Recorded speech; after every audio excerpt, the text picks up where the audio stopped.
जय हिंद दोस्तों, मैं अनंता आप सभी का स्वागत करती हूँ। आई होप कि आप सब लोग अच्छे होंगे। आरआरबी एनटीपीसी की तैयारी करवा रही हूँ और इसके लिए पीवाईक्यू सॉल्व करवा रही हूँ। तो पीवाईक्यू सीरीज में हम आगे बढ़ते हैं, देखते हैं ये जो क्वेश्चंस हैं ये आपके ही एग्जाम्स में आए हुए हैं। तो चलिए स्टार्ट करते हैं क्लास को। इसमें सबसे पहला क्वेश्चन है, ए और बी एक कार्य को 18,750 रुपये में पूरा करने का ठेका लेते हैं। मतलब कह रहा है कि ए और बी किसी कार्य को इतने रुपए में पूरा करने के लिए ठेका लेते हैं। तो ए उस कार्य को अकेले अगर 20 दिन में पूरा कर सकता है, ए उस पूरे कार्य को 20 दिन में पूरा कर सकता है, बी उस पूरे कार्य को 30 दिनों में पूरा कर सकता है। अच्छा, तो सी की मदद से, मतलब सी की मदद से अगर वो 8 दिन में कार्य पूरा कर रहे हैं तो ये क्या करेंगे, ये सी को किस हिसाब से उसका प्रपोर्शन देंगे, किस हिसाब से उसको पैसे देंगे। ठीक है, क्योंकि इन्होंने कितने रुपए का ठेका लिया है, 18,750 रुपए का। सबसे पहले हम देख लेते हैं कौन कितने दिन में किया है, किसका क्या कार्य क्षमता है। तो इसके लिए क्या कह रहा है, सबसे पहले डाटा लिखिए। यहाँ पे डाटा है कि ए कितने दिन में कार्य पूरा कर रहे हैं, 20 दिनों में कर रहा है। ठीक है, बी 20 दिनों में कर रहा है, बी कितने दिनों में कर रहा है, अकेले 30 दिनों में कर रहा है। अच्छा, अब क्या कह रहा है, अब सी के मदद से वो 8 दिनों में करते हैं। इसका मतलब ए प्लस बी प्लस सी तीनों जो है एक साथ जो है कार्य करते हैं कि 8 दिनों में पूरा करते हैं। ठीक, चलिए अब यहाँ पे हम देख लेते हैं पूरा टोटल कार्य कितना है। टोटल कार्य निकालने के लिए हमें क्या करना पड़ता है, एलसीएम लेना पड़ता है 20, 30 और 8 का। ठीक है, अब यहाँ पे 10, 2 और 3, यहाँ पे 8 कर देंगे तो 8 और 3 240 क्या हो जाएगा, 240 हो जाएगा इसका एलसीएम। अब ये जो एलसीएम आया है ना, ये पूरा वर्क है, पूरा कार्य है, ये पूरा कार्य है। ठीक है, अच्छा, तो ए जो है एक दिन में कितना कार्य करता है, ए जो है एक दिन में कार्य करता है 240/20, कितना आ जाएगा 12। ए जो है एक दिन में 12 कार्य करता है। ठीक है, ए एक दिन में 12 कार्य करता है। अच्छा, बी एक दिन में कितना कार्य करता है, बी एक दिन में कार्य करता है, देखिए इसका ऐसे काट दिए, यहाँ पे 8 आया, बी एक दिन का कार्य 8 हो गया। ठीक है, बी एक दिन में 8 कार्य करता है। अच्छा, अब यहाँ पे ए प्लस बी प्लस सी तीनों का, यहाँ तीनों क्या करते हैं, तीनों 8 दिन में कार्य को पूरा करते हैं। तो यहाँ पे तीनों का क्या आ जाएगा, तीनों का एक दिन का कार्य आ जाएगा। अच्छा, ए प्लस बी प्लस सी तीनों का एक दिन का कार्य कितना आ जाएगा, तीनों का एक दिन का कार्य आ जाएगा 30। ठीक, 30 कार्य जो है तीनों एक दिन में करते हैं। अच्छा, अब यहाँ से हम क्या पता कर देंगे, यहाँ हम पता करेंगे सी का एक दिन का कार्य कैसे आएगा, ए का एक दिन का कार्य, बी का एक दिन का कार्य, दोनों जोड़ देंगे तो 12, 8 कितना हुआ, 20 हो गया। ठीक है, 20 क्या आया, ए और बी का एक दिन का कार्य आ जाएगा। ठीक है, एक दिन का कार्य क्या आ गया, 20 आ गया।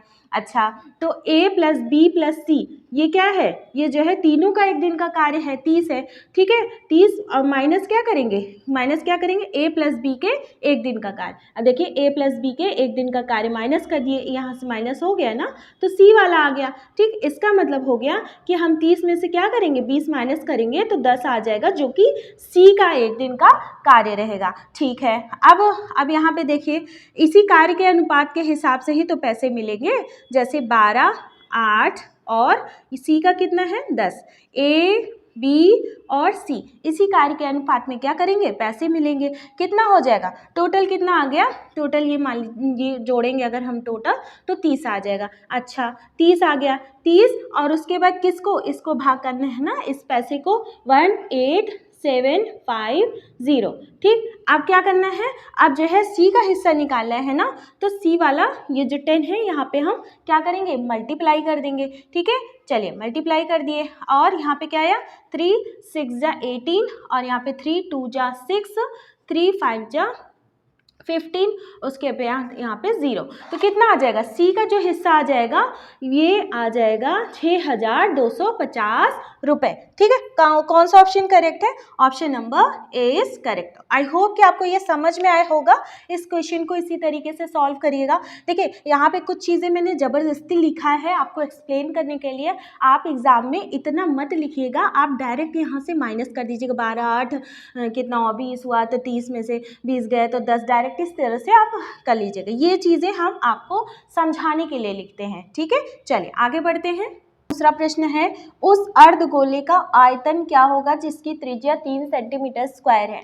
तो सबसे पहले जो अर्धगोले का आयतन होता है उसका फॉर्मूला क्या होता है, उसका फॉर्मूला होता है 2/3 पाई आर क्यूब। ठीक है, आर क्यूब, यहाँ पे ध्यान दीजिएगा, क्यूब हमेशा आयतन वगैरह क्यूब में ही रहता है। ठीक है, अब 2/3, अब यहाँ पे आप लोग ये पाई की वैल्यू मत रखिएगा, क्यों, क्योंकि इसके ऑप्शन में यहाँ पे आपको पाई दिख रहा है।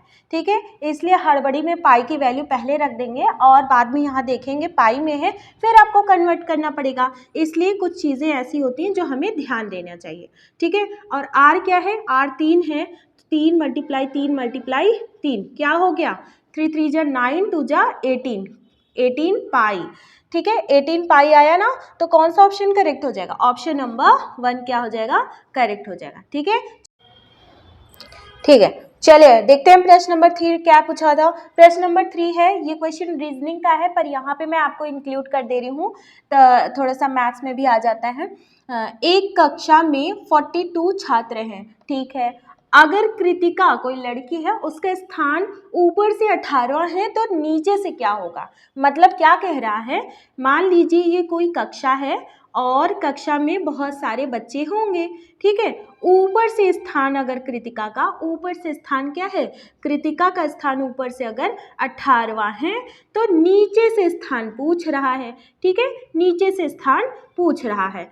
अब यहाँ पे देखिए, ये मान लीजिए ये वाला स्थान 18वां है। ठीक, अब क्या कह, अब देखिए यहाँ पे टोटल छात्र कितने हैं, टोटल छात्र हैं 42। 42 में से अगर हम इस पूरे, ये देखिए ये पूरा 42 है ना, 42 में से अगर हम यहाँ से ऊपर तक माइनस कर देंगे, 18 माइनस कर दिया, 18 अगर हम माइनस कर दिए तो कितना आया, 12 में से 8 गए 4, 3 में से 1 गए 2, 24। मतलब यहाँ से यहाँ तक कितने बचे, यहाँ से यहाँ तक बचे 24। ठीक है, यहाँ से यहाँ तक 24 बचे, हमने क्या किए हैं, 18 माइनस कर दिए हैं। ठीक है, लेकिन इसमें क्या हुआ है, इसमें कृतिका का स्थान भी निकल गया है। यहाँ से अगर हमने यहाँ ये पूरे में से 42 में से क्या किया है, 18 अगर हम घटा दिए हैं, यहाँ से पूरा घटा दिए हैं, तो इसमें ये जो कृतिका 18 नंबर पे बैठी थी, इनका भी स्थान निकल गया है। सिर्फ और सिर्फ हमें 24 बच्चे इनके बाद के जो इनके नीचे के हैं वो पता चले हैं। तो हमें क्या करना होगा, नीचे से कृतिका का स्थान पता करने के लिए इस 24 में ये जो 18वां वाला जो हम निकाल दिए थे, इसको भी एक स्थान को ऐड कर देंगे। ठीक है, 24 में अगर हम एक स्थान ऐड करेंगे तो कितना आ जाएगा, 25 आ जाएगा। तो कृतिका का स्थान क्या हो जाएगा, नीचे से हो जाएगा 25 वाला। ठीक है, ऑप्शन नंबर सी क्या हो जाएगा, करेक्ट हो जाएगा। ठीक है, तो आई होप कि आपको समझ में आ रहा होगा, और इसी तरीके के क्वेश्चंस होते हैं। यहाँ पे मैं आपको डिटेल में समझा रही हूँ, आप एग्जाम में क्या करिएगा, डायरेक्ट 42 में से 18 माइनस करके 1 प्लस कर दीजिएगा। ठीक है, चलिए क्वेश्चन नंबर 4 कह रहे हैं, एक वृत्त जिसका केंद्र O है में PQRS एक चक्रीय चतुर्भुज है, एंगल PQR और PSR का अनुपात इतना है। तो ये चलिए पहले हम क्या करेंगे, पहले हम चक्रीय चतुर्भुज बना लेंगे। ठीक है, चलिए यहाँ पे ऐसे सर्कल बना लिया, हाँ ये सर्कल बन गया, और इसका सेंटर क्या हो गया, O हो गया, क्योंकि O केंद्र है। अब क्या कह रहा है कि एंगल PQR और PSR का अनुपात इतना है। उससे पहले हमें ये दिया गया है ना, तो हम इसी के हिसाब से थोड़ा लाइन खींचेंगे। क्या, PQ देखिए, PQ ये दोनों क्या करना है, हमें बराबर करना है ना, तो बराबर हो गया P और Q और R। ठीक है, अब यहाँ पे S, तो ये हो गया हमारा चक्रीय चतुर्भुज बन गया। ठीक, अब कह रहा है कि एंगल PQR का, PQR यहाँ पे क्या है, 11 है, और ये क्या है, एंगल PSR कितना है 7 है। ठीक है, यहाँ पे 7 है, और हम जैसा कि जानते हैं कि जो अपोजिट होता है ना चक्रीय चतुर्भुज का, ये जो एंगल अपोजिट होता है, दोनों का सम कितना होता है, 180 डिग्री होता है। अच्छा, अगर ये 11 और 7 है तो यहाँ पे 0 ही तो बढ़ेगा, 110 हो जाएगा, ये 70 हो जाएगा। ठीक है, अब क्या पूछ रहा है, एंगल OPQ पूछा है, इसका मतलब OPQ पूछा है, तो हम ऐसे हल्का सा ऐसे कर देंगे। ठीक है, OPQ, यही पूछा है क्वेश्चन में। ठीक, अब इससे पहले हम एक चीज़ और आपको बता दें कि हम क्या करेंगे, डायगोनल ड्रॉ करेंगे। डायगोनल क्या करेंगे, ड्रॉ करेंगे। यहाँ से ऐसे ऐसे करके डायगोनल ड्रॉ कर दिए। डायगोनल ज़रूरी नहीं कि O से जाए, ठीक है, ज़रूरी नहीं है कि O से जाए। अब हम जानते हैं, ये देखिए, ये ऐसे क्या करेंगे, इसको ऐसे ऐसे ऐसे करके ये मिला देंगे, तो OP क्या हो जाएगा, OP बराबर, ये जो OP बराबर OQ के है, OQ के है, और ये क्या हो जाएगा, ये रेडियस हो जाएगा ना, त्रिज्या हो जाएगी ना, तो ये त्रिज्या के हैं। ठीक, अब हम एक चीज़ और है कि ये जो क्वेश्चन में था ना PQ बराबर था, PQ बराबर था QR के ना, QR के बराबर था। इसका मतलब ये है कि इसका मतलब ये है, जो ये वाला एंगल होगा और ये वाला एंगल होगा, ये वाला एंगल, वो दोनों सेम होंगे। ठीक है, ठीक है। अब चलिए यहाँ पे x मान लेते हैं ये वाले एंगल को, और ये वाले एंगल को x मान लेते हैं। ठीक है, चलिए अब क्या है, अब हम एक चीज़ और जानते हैं, प्रॉपर्टी क्या होती है, अगर हम सेम बिंदु से अगर हम क्या करते हैं, सर्कल पे ड्रॉ करते हैं, लाइन यहाँ पे बिंदु पे मिलाते हैं, इससे अगर हम यहाँ पे चाप मिलाते हैं और यही सेम एंगल से अगर हम केंद्र पे मिलाते हैं, तो ये वाला क्या होता है ना, ये वाला क्या होता है, इसका आधा होता है। ठीक है, तो यहाँ पे 2x हो जाएगा। ठीक है, इसका क्या 2x हो जाएगा, एंगल POQ 2x हो जाएगा। क्यों, क्योंकि सेम चाप से ही बना है, इसी चाप से बना है, इसी चाप से ये सेंटर पे है और इसी चाप से ये इधर वृत्त पर है। ठीक है, चलिए, तो ये क्या हो गया, x जो है इसका आधा, मतलब ये जो एंगल है ना, ये इस O का आधा हो जाएगा। ठीक है, अब चलिए इतना पता चल गया है ना। अब एक चीज़ और, अब हमें क्या करना है, देखिए इसका हम जो है ट्रायंगल देखेंगे, ट्रायंगल PQR देखेंगे, PQR देखेंगे इस ट्रायंगल में आ जाइए आप लोग, अब कहीं मत जाइए, आ जाइए इस ट्रायंगल में देखिए, ये जो एंगल P है प्लस ये जो एंगल Q है, एंगल Q प्लस और ये जो एंगल R है, ठीक है, R है, इसका सम क्या होगा, 180 डिग्री होगा कि नहीं होगा। और हमने क्या देखा, एंगल P कितना है, एंगल P हमने माना था x माना था, और एंगल PX माना था, तो अगर इसके सामने वाले का x है तो इसके सामने वाले का भी x हो जाएगा, क्योंकि QR और PQ क्या है, बराबर है। ठीक है, तो ये x है तो ये भी x, ठीक है, x हो जाएगा और प्लस 110 ये Q का, और उसके बाद R का x बराबर हो जाएगा 180। तो x बराबर यहाँ से जब हम सॉल्व करेंगे तो कितना आ जाएगा, यहाँ पे देखिए 70/2, x बराबर हो जाएगा 35। ठीक है, x बराबर क्या आ गया, 35। अब ये अगर x बराबर 35 आ गया तो ये एंगल क्या आ जाएगा, एंगल POQ कितना है, अगर 2x है ना, 2x है तो कितना हो जाएगा, 2 × 35 बराबर कितना हो जाएगा, 70 हो जाएगा। 70 डिग्री हो गया कि नहीं हो गया, अब ये 70 हो गया, हाँ 70 हो गया।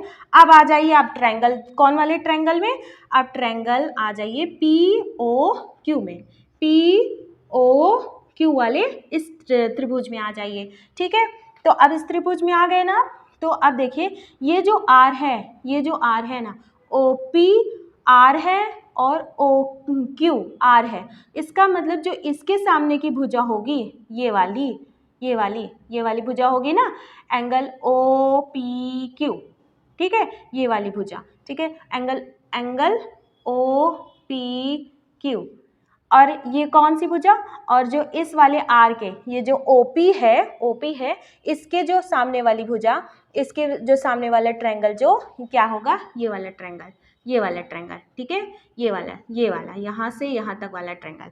तो O देखिए PQO प्लस PQO प्लस, अब ये जो एंगल O है, एंगल O, ठीक है, बराबर क्या होगा, 180 डिग्री हो जाएगा ना।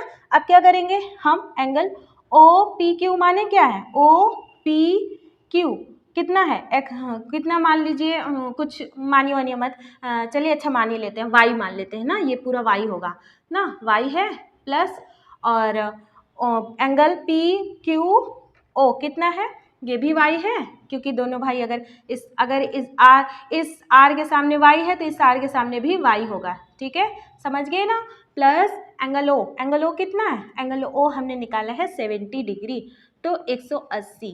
तो अब यहाँ पे y बराबर क्या हो जाएगा, y बराबर हो जाएगा 110/2 बराबर हो जाएगा 55 डिग्री। y बराबर क्या हो जाएगा 55 डिग्री। और यही y तो पूछ रहा था, y क्या पूछ रहा था, O P Q, O P Q आ तो गया, ओ पी क्यू ये आ गया, y बराबर क्या, ओ पी क्यू कितना आया, 55 डिग्री आ गया। ठीक है, तो आई होप कि आपको समझ में आया होगा। ठीक, थोड़ा सा लेंदी था लेकिन आप ध्यान देंगे तो आपको काफ़ी चीज़ें समझ में आएंगी। ठीक, चलिए आगे बढ़ते हैं। फ्रेंड्स, अगर आपने अभी तक चैनल को सब्सक्राइब नहीं किया है, नए हो तो कर लीजिए, क्योंकि एनटीपीसी के काफ़ी सारे क्वेश्चंस मैं करवा रही हूँ जो कि आपके ही सिलेक्शंस के लिए बेनिफिट होगा। ठीक है, चलिए क्वेश्चन नंबर 5 कह रहा है किसी संख्या का 1/5 भाग 42 के आधे से 12 कम है तो संख्या ज्ञात कीजिए। मान लेते हैं कोई संख्या x रही होगी, ठीक है, x रही होगी। अब इसी संख्या का 1/8 भाग, तो इसी संख्या का 1/8, ठीक है, इसी संख्या का 1/8 भाग। अब क्या है, 8 भाग क्या है, 42 के आधे से, मतलब 42 का अगर हम आधा करेंगे तो 21 हो जाएगा ना, 21 हो जाएगा। 42 के आधे से 12 कम है, मतलब यहाँ पे 12 माइनस कर देंगे तो इसके बराबर हो जाएगा, मतलब x/8 बराबर क्या हो जाएगा, 11 में से 2 गए कितना होता है 9, और यहाँ पे हो जाएगा 9। ठीक, अब चलिए x बराबर क्या हो जाएगा, 9 8 जा 72। तो कौन सा क्वेश्चन ऑप्शन सही हो जाएगा, option number A is correct. ठीक है, तो इस क्वेश्चंस को बहुत सिंपल भी करते हैं, ऐसा मत सोचिएगा कि टफ ही पूछता है, टफ इजी मॉडरेट सारे लेवल के पूछते हैं। फ्रेंड्स, शेयर करते जाइएगा अपने फ्रेंड्स लोगों से जिनका आरआरबी एनटीपीसी का एग्जाम्स है। ठीक है, चलिए, किरण का विवाह 20 साल पहले हुआ था। किरण की आयु उसके विवाह के समय की आयु के 11/7 गुना है। ठीक है, अभी की जो आयु है। 10 साल बाद किरण की आयु क्या होगी ये पता करना है। अच्छा, अब कैसे पता करेंगे, मान लेते हैं किरण की जो आज की आयु है वो x है, ठीक है, ये x है। अब कह रहा है किरण के विवाह, देखिए किरण का विवाह 20 साल पहले हुआ था, तो आज की आयु क्या है, x है, तो 20 साल पहले जो आयु क्या रही होगी, x - 20 रही होगी कि नहीं रही होगी। ठीक है, हाँ, ये 20 साल पहले की आयु हो गई। ठीक, किरण की आज की आयु उसके विवाह के समय की आयु, ये विवाह का समय का आयु है ना, विवाह का समय का आयु के 11/7 गुना। देखिए, विवाह का समय का आयु का 11/7 कर देंगे, ठीक है, विवाह के समय का आयु का 11/7 कर देंगे, क्या कर देंगे, 11/7 गुना कर दिए विवाह के समय का आयु ना। किरण की आज की आयु क्या थी, x थी, ठीक है, आज की आयु उसके विवाह के आयु की 11/7 गुना है, आज की आयु 11/7 गुना है विवाह के समय की आयु के। ठीक है, अब चलिए इसको अब हम क्या करेंगे, इसको हम सॉल्व करेंगे। कैसे सॉल्व करेंगे, देखिए यहाँ पे हम सॉल्व करते हैं। देखिए x - 20, ठीक है, तो 11x - 220 बराबर क्या हो जाएगा 7x ना। तो अब यहाँ पे क्या करेंगे, 11 में से 7 गया कितना होता है 4x बराबर हो जाएगा 20, x बराबर क्या हो जाएगा 4 5 20 55। इसका मतलब है कि जो किरण की आयु आज है वो आज क्या है, आज 55 है। अच्छा, आज 55 है तो 10 साल बाद क्या होगी, 10 साल बाद क्या होगी 65 हो जाएगी। ठीक है, तो कौन सा ऑप्शन करेक्ट हो जाएगा, option number B is correct. ठीक, चलिए इसमें बस इक्वेशन बनाने का ही खेल था, अगर आप इक्वेशन बनाना सीख जाते हैं तो आपका क्वेश्चन इजी हो जाता है। क्वेश्चन नंबर 7 है, यदि दो पूरक कोण 4:5 के अनुपात में है तो बड़ा कोण ज्ञात करना है। ठीक है, सबसे पहले आपको पता होना चाहिए पूरक कोण क्या होता है। पूरक कोण क्या होता है, ठीक है, पूरक कोण होता है जिसका आपस में किन्हीं दो कोणों का जो योग होता है, अगर होगा 90 डिग्री, अगर होगा 90 डिग्री तो वो हो जाएगा पूरक कोण। पूरक कोण का मतलब होता है कॉम्प्लीमेंट्री एंगल। ठीक है, कॉम्प्लीमेंट्री एंगल। अब देखिए यहाँ पे दो कोणों का योग क्या है, दो कोणों का योग होगा 90। ठीक है, रेशियो दिया गया है, इसका मतलब हो जाएगा 5 4 कितना होता है 9, x बराबर 90, x बराबर क्या हो जाएगा 10। अच्छा, इसमें बड़ा कोण कौन सा हो जाएगा, बड़ा कोण हो जाएगा ये बड़ा वाला रेशियो, तो 50 हो जाएगा। ठीक है, ऑप्शन कौन सा करेक्ट हो जाएगा? Option number B is correct हो जाएगा। अच्छा, पूरक कोण क्या होते हैं? 90 के होते हैं। अच्छा, समपूरक, फिर समपूरक जो होंगे ना, समपूरक जो होंगे वो होंगे 180 डिग्री के। ठीक है, चलिए आगे बढ़ते हैं। प्रश्न नंबर 8 पूछा है, मोहन एक गारमेंट के व्यवसाय में इतना रुपए निवेश करता है। ठीक है, कुछ महीनों बाद सोहन इतने रुपए का मतलब इन्वेस्ट करके शामिल हो जाता है। तो वर्ष के अंत में अगर लाभ 3:1 के अनुपात में उनको अगर लाभ उनका विभाजित किया जाता है, वो भी वर्ष के अंत में, तो बताना है कि सोहन जो व्यवसाय में शामिल हुए थे, बाद में शामिल हुए थे, तो कितने दिन बाद शामिल हुए थे या कितने महीने बाद शामिल हुए थे। हाँ, ये कितने महीने बाद शामिल हुए थे। अब यहाँ पे हम देख लेते हैं, यहाँ हमने लिख लिया मोहन, यहाँ हमने बता दिया आपको सोहन। ठीक है, दोनों का अनुपात। ठीक, दोनों का अनुपात क्या है? देखिए, पहले हम मोहन का लिखेंगे, मोहन ने कितने रुपए इन्वेस्ट किया, कितने इन्वेस्ट किया, देखिए कितने जीरो हैं, 1 2 फिर यहाँ पे 3 जीरो हैं। ठीक, दो इतने हैं। अब क्या है, अब सोहन ने कितने इन्वेस्ट किए? सोहन ने इन्वेस्ट किए 40,000। ठीक है, इतने इन्वेस्ट किए। अब कह रहा है कि दोनों का लाभ इतने अनुपात में है। देखिए, वर्ष की बात हो रही है, वर्ष की बात हो रही है। ठीक है, वर्ष की बात हो रही है। वर्ष में कितने महीने होते हैं? 12। लेकिन मोहन ने क्या किया है? मोहन ने पूरे 12 महीने के लिए इन्वेस्ट किया है ना, मोहन ने पूरे 12 महीने के लिए इन्वेस्ट किया है, तो मल्टीप्लाई 12 कर देंगे इसके वाले में। ठीक है, और सोहन ने क्या किया है? सोहन का नहीं पता है कि कब से इन्वेस्ट किया है, तो सोहन का क्या हो जाएगा? सोहन का हो जाएगा 12 माइनस एक्स। ठीक है, एक्स महीने बाद जो है सोहन क्या करता है? इन्वेस्ट करता है। ठीक है, चले अब इसका हम क्या करेंगे? इसको हम कट करेंगे, 0 0 0 0 0 0 0 0 कट गया। कितना आ जाएगा? अब यहाँ पे 4 आ गया ना, 4 2 और यहाँ पे 5। अब कितना हो जाएगा? 12 5 जा कितना हो जाएगा? 60। रेशियो क्या हो जाएगा? 12 माइनस एक्स, यहाँ पे 2। ठीक है, यहाँ पे 2 बचा था ना, तो 60। अब 60 हो गया ना, अभी तो और कटेगा, अभी तो और कटेगा। देखिए यहाँ पे और कटेगा, 2 3 जा, अब कितना हो गया?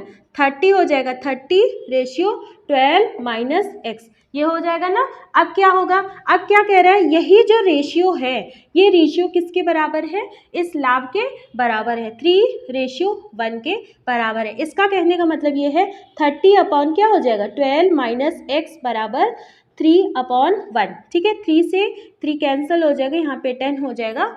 तो क्या हो जाएगा? ये देखिए, इसको ऐसे सॉल्व करेंगे तो 12 माइनस एक्स बराबर हो जाएगा 10। ठीक है, 12 माइनस एक्स बराबर 10 हो जाएगा, तो एक्स बराबर हो जाएगा 2। ठीक, एक्स बराबर कितना हो जाएगा? 2 हो जाएगा। इसका मतलब क्या हुआ? सोहन कितने महीने बाद व्यवसाय शुरू किया था? सोहन 2 महीने बाद व्यवसाय शुरू किया था। अच्छा, 2 महीने बाद शुरू किया था, तो कितने महीने तक के लिए शुरू किया रहा होगा? 10 महीने तक लिए। देखिए यहाँ पे 2, तो इसका मतलब 10 महीनों तक मोहन ने व्यवसाय किया। लेकिन पूछा क्या है? कितने महीने बाद शुरू किया ना, तो बाद कितने महीने बाद शुरू किया? 2 महीने बाद शुरू किया। तो ऑप्शन नंबर कौन सा करेक्ट हो जाएगा? ऑप्शन नंबर बी क्या हो जाएगा? करेक्ट हो जाएगा। ठीक है, बड़ा सा क्वेश्चन देख के बिल्कुल मत घबराइए, ऐसे ही छोटे छोटे ट्रिक्स ऐसे ही डेली प्रैक्टिस करते रहिए। क्लासेस मैंने और भी ले रखी हैं, इससे भी टफ क्वेश्चंस हैं और भी हैं, जाके देखिए अच्छे से। ठीक, चलिए क्वेश्चन नंबर 9 क्या कह रहा है? क्वेश्चन नंबर 9, ये संख्या दी गई है, डिजिट तो सेम है लेकिन पॉइंट के कारण हो गया है अलग। अब यहाँ पे इसको क्या करना है? जोड़ना है। सबसे पहले हम बता दें, जोड़ने में अब आपको क्या करना है? ऑप्शन चेक करना है। कैसे ऑप्शन चेक करना है? देखिए, ये पॉइंट के बाद सबसे ज्यादा बार लास्ट वाले में क्या है? डिजिट है। तो क्या होगा? पॉइंट के बाद कितनी डिजिट आएगी? 1 2 3 4 5 तो आएगी ही आएगी। इसका मतलब ऑप्शन नंबर ए गलत हो गया और ऑप्शन नंबर सी गलत हो गया। इस ऑप्शन और इस ऑप्शन में कोई एक ऑप्शन है। अब इसको हम ऐड करेंगे। ठीक है, ये देखिए, ये 8 हमने यूज किया, 8 यूज किया, ऐड किया और 8 ऐड किया तो यहाँ वाले में 8 है, ठीक है, इसमें भी 8 है, इसमें भी 8 है। अब चलिए अब ये सेकेंड नंबर का यूज़ करते हैं, 2 यूज़ कर लिए और ये 8 यूज़ कर लिए, ठीक है, 2 8 कितना हो गया, 10 हो गया। इसका मतलब यहाँ पे भी 0 है, यहाँ पे भी 0 है। 10 हो गया तो 10 का 1 होता है ना, तो 1 होगा, 3 का 1 हो जाएगा 4, ठीक है, 4 हो जाएगा, 4 हो जाएगा। उसके बाद हमने 3 को यूज़ कर लिया, 4 हो गया, और 4 2 6 हो गया, 6 हो गया ना, 6 हो गया। उसके बाद यहाँ पे 8 6 कितना होता है, 14 होता है, 14 होता है, तो 14 का 4 ये हो गया, ये भी 4 हो गया।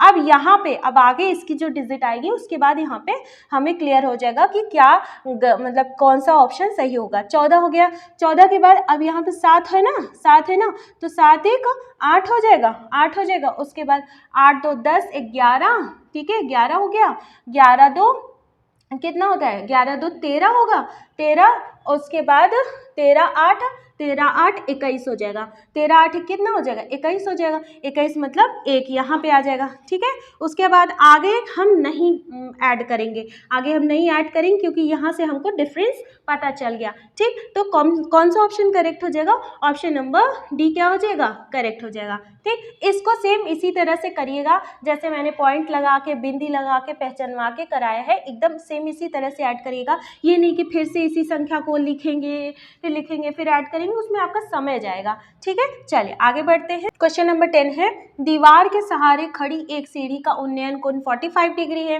ठीक है, तथा दीवार से सीढ़ी का आधार 10 मीटर दूर पर है, तो सीढ़ी की लंबाई ज्ञात करना। देखिए कोई एक दीवार है, ये ऐसे दीवार है, और इस दीवार, एक मिनट ऐसे इधर कर दे, दीवार है ये, और इस दीवार से एक सीढ़ी, ये देखिए ऐसे समतल है ना, इस दीवार से एक सीढ़ी ऐसे करके है, सीढ़ी है ये, ठीक है, ये सीढ़ी। अब क्या कह रहे हैं कि जो दीवार के सहारे खड़ी सीढ़ी है उसका उन्नयन कोण 45 डिग्री है, मतलब यहाँ पे 45 डिग्री है, ठीक। तो 45 डिग्री है, और कह रहे दीवार से सीढ़ी का आधार, ये जो दीवार है, दीवार है, इस दीवार से ये सीढ़ी का जो आधार है यहाँ से यहाँ तक 10 मीटर है, ठीक है, यहाँ से यहाँ तक 10 मीटर है। तो सीढ़ी की लंबाई पता करनी है, ये चीज़ पता करनी है हमें कि क्या है, ठीक, पता करनी है क्या है।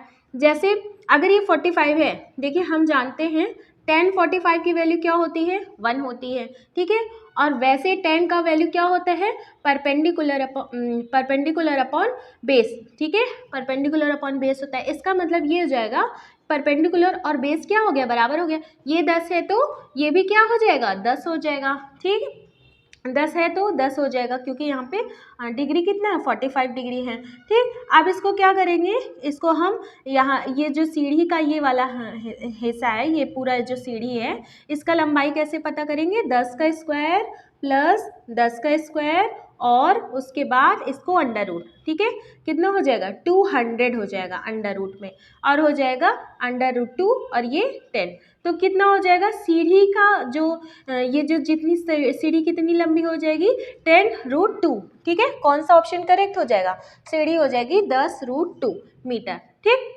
देखिए फ्रेंड्स, आज की क्लास यहीं तक, लेकिन इससे पहले आप क्लास समाप्त करने से पहले आज का क्वेश्चन देख लीजिए। ये क्वेश्चन भी CBT 1 में पूछा गया प्रश्न है, जिसको आपको सॉल्व करना है और कमेंट में लिख के इसका आंसर बताना है। क्या क्वेश्चन है देख लीजिए। जब बबलू जूतों के विक्रय मूल्य को 360 रुपये से 345 रुपये तक घटा देता है तो उसकी हानि में 4% की वृद्धि हो जाती है, तो जूतों का क्रय मूल्य क्या होगा, 275, 375, 425 और 450 रुपये। इस क्वेश्चन को सॉल्व करके आप अच्छे से कमेंट सेक्शन में लिख के बताइएगा कि आपका आंसर क्या आया है।